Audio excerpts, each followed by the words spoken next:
تا ئێستا لە هەرێمی کوردستان نزیکەی 162 هاوڵاتیان تۆماری بایۆمەتریان بۆ دەنگدانەکان کردووە و پرۆسەکەش بەردەوامی هەیە بە جۆرێک لە پارێزگای هەولێر 160 پارێزگای سلێمانی 150 و پارێزگای دۆهۆک 173.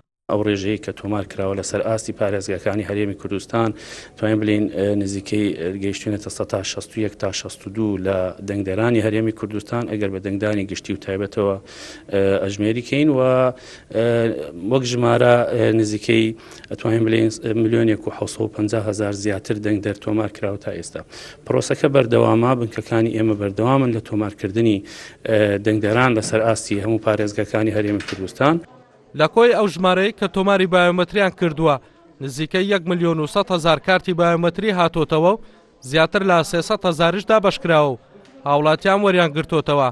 بەڕێوەبەری گشتی دەستەی هەڵبژاردنەکانی هەرێمی کوردستانی کۆمیسیۆنی باڵای هەڵبژاردنەکانی عێراق ئاماژە بۆ دەکات پرۆسەکە بەردەوامە و لە ئایندەیەکی نزیکدا کارتەکانی دیکەشیان بەدەست دەگات و دابەشی دەکەن.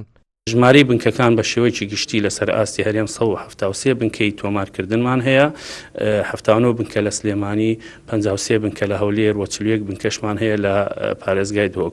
ئێمە لە ئێستاە مەجموعەیە کارتی نوێ بۆ ئەو خەڵکانی کە پێشتر تۆماری بایۆمەتریان کردووە لە قۆناغەکانی ڕابردوو پاش 2014 تا ئێستا کارتی نوێمان بۆ تەبع کردوون.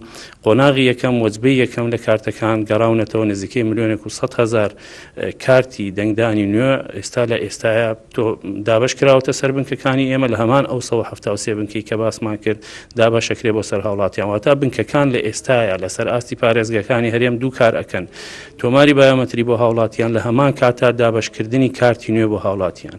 لە هەڵبژاردنەی ڕابردوودا نزیکەی 3 ملیۆن دەنگدەر لە هەرێمی کوردستانە بوو، بەڵام ئێستا ئەو ژمارەیە گۆڕانکاری بەسەردا هاتووە و ڕێژەکە زۆر زیاتر بووە.